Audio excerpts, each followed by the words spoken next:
Israel Iran में नया युद्ध शुरू हो चुका है। इजराइल के हमले के बाद ईरान ने भी इजराइल पर बड़ा पलटवार किया है। ईरान ने इजराइल पर 100 से ज़्यादा मिसाइलों से हमला किया, जिसके बाद इजराइल में रेड अलर्ट जारी कर दिया गया है। साथ ही लोगों को सुरक्षित जगह पर जाने को कहा गया है। हालांकि इजराइल की सेना ने ईरान की तरफ से दागी गई सभी मिसाइलों को मार गिराने का दावा किया। ईरान ने इजराइल पर जो हमला किया उसके धमाकों की गूंज इजराइल की राजधानी तेल अवीव तक सुनाई दी। रिपोर्ट के मुताबिक इजराइल की राजधानी तेल अवीव में एक साथ कई धमाकों की आवाज सुनाई दी और तेल अवीव के आसमान में कई जगह धुएं का गुबार उठता नजर आया। ईरान के हमले के बाद पूरे इजराइल में रेड अलर्ट जारी किया गया है।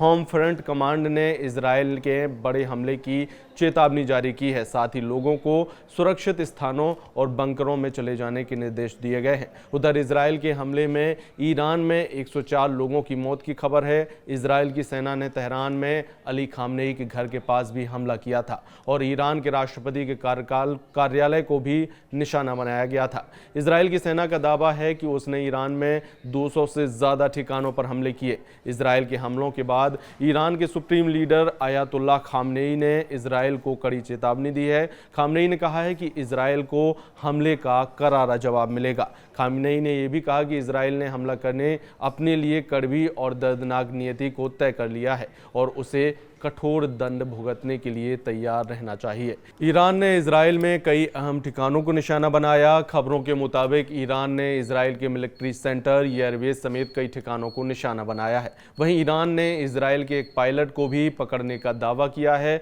तो दूसरी तरफ इजराइल ने ईरान पर आम नागरिकों को निशाना बनाने का आरोप लगाया। वहीं इजराइल ने ईरान को लेकर बड़ा दावा किया है। इजराइल ने अधिकारियों का दावा है कि उन्होंने ईरान की ओर से दागी गई 150 से ज़्यादा मिसाइलों में से दर्जनों मिसाइलों को इंटरसेप्ट कर लिया।